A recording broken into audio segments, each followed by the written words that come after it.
So, the new EBR 75, it's not out officially yet, but it will be out soon enough. And I had the chance to do some testing with it, thanks to Four Tankers and Dog. And I couldn't get over the fact that when you do the launch mode with it, where you hold the forward button, you hold spacebar, you have it set to go to its maximum speed of 80 km/h, you slide your thumb off of that spacebar, and it accelerates really, really fast. And it got me thinking, is it faster than my 1967 Cobra? I think we should find out. So here we have the 1967 Shelby Cobra. This is an Everett Morrison kit car, so it's on a tubular chassis just like the original, actually a little bit heavier duty. This is 4-inch tubular steel instead of 3.5-inch. The original ones had a little bit of a body flex issue, and thicker, bigger tubing helps with that. It's got a 351 Windsor motor. Those of you that know your Cobras will know that in 1967 the Cobra normally would have come with the 427 FE side oiler, and this is not that.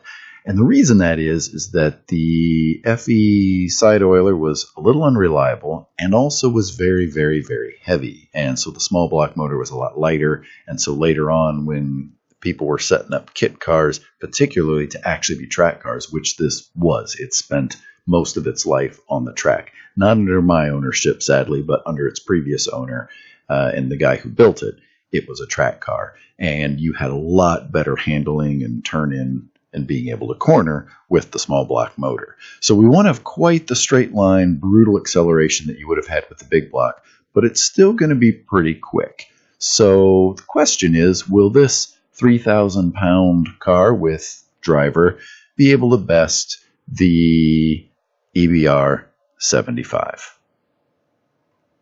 Now, the only problem today is that it's rather cold outside, and to drive the car like this would be very cold. So we're going to do a quick modification that will enable me to enjoy this journey much, much better.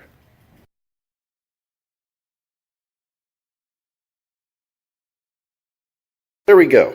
Now we are all set, and I think I'll be a little bit more comfortable breezing along at 50 miles per hour or whatever it is that we need to match the EBR, whatever 80 kilometers per hour is.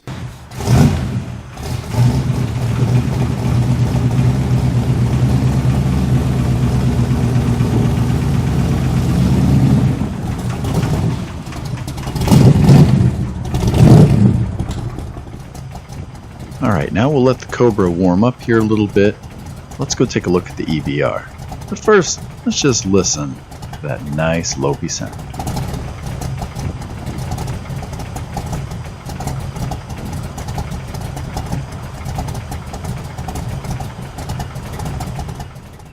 Alright, so here we have the EBR 75 FL10. And it has a 500 horsepower motor. It weighs 15 tons, which gives it a specific power of 33.33. So it doesn't seem like it's even going to be fair. It has an order of magnitude less specific power. Because if you recall, the Cobra was in the low 200s, and this has 33. The question is, how realistic does this work out? Does this specific power translate to real world what we would see? Well, I think it's time to find out. So first up, let's let the EBR make its run.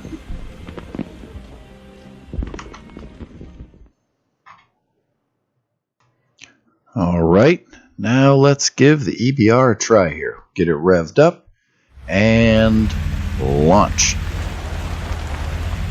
And that looked to me like about 1.5 seconds and change. It's pretty fast. Let's see how the Cobra does.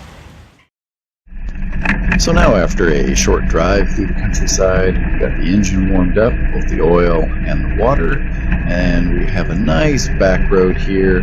We won't have to break any laws because we only need to hit 50 miles per hour. Did confirm that 50 miles per hour will be our 80 km/h, and we can have a proper race against the EBR.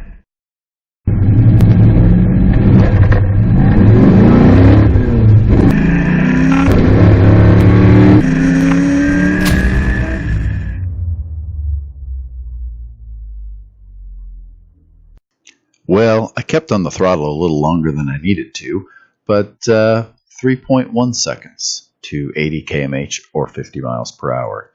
So EBR is about twice as fast. And does that make sense? I don't know. No, it does not make sense. So this is interesting in the mechanics of the game, that definitely what they list as being the power to weight ratio does not necessarily mean that the statistics, the performance statistics of that vehicle are necessarily representative of what would actually happen in the real physical world. The weight and the horsepower and the resulting acceleration performance are not tied together in any sort of physics reality. Curious your thoughts on this. Hope you guys enjoyed this video, and I'll catch you next time. If you enjoyed this video, give it a like. And if you're enjoying this channel, please subscribe. You'll be able to find it when new videos come out, and I certainly enjoy having you here. Thanks.